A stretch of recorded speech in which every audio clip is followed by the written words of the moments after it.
大家好，我是小天。今天碰一个小天鹅的波轮洗衣机啊，就说客户反映有个时候洗起来有点响了，类似于这种声音，对吧？我们非常的容易误判，就说它吊杆有问题，对吧？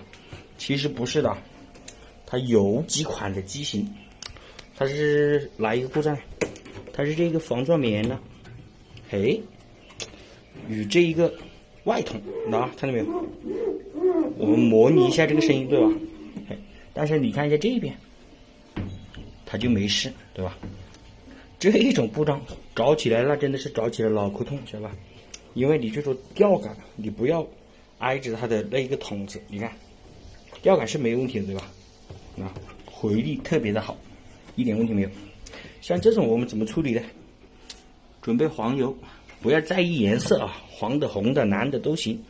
我们就直接涂在这一个地方，让它润滑，不要与这个筒子摩擦了。其实我们仔细看，已经摩擦的黑黑的这种痕迹了，对吧？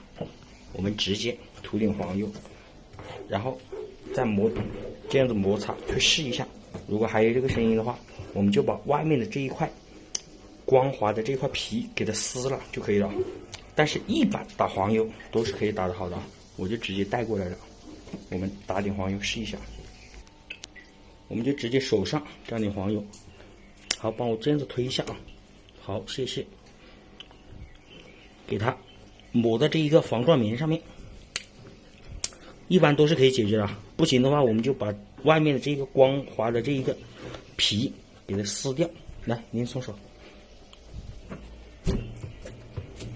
看到没有？我们去摩擦就没有声音了，对吧？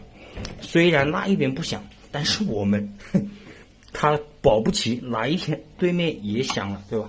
所以我们在它对面也打一点黄油，帮我拉一下，就连拉一下就行。看到没有？直接把防撞棉上面涂就行。因为有的时候碰到这种故障，你换离合器、换吊杆、换什么都没有用的，直接涂均匀就行啊。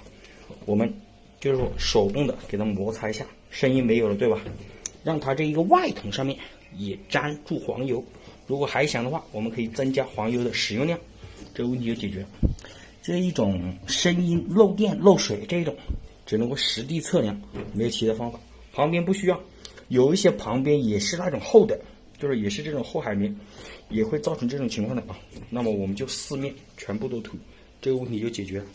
这只是一个批次的问题啊。好了，这期视频就到这样。喜欢我的视频，帮忙关注、点赞、加转发，谢谢。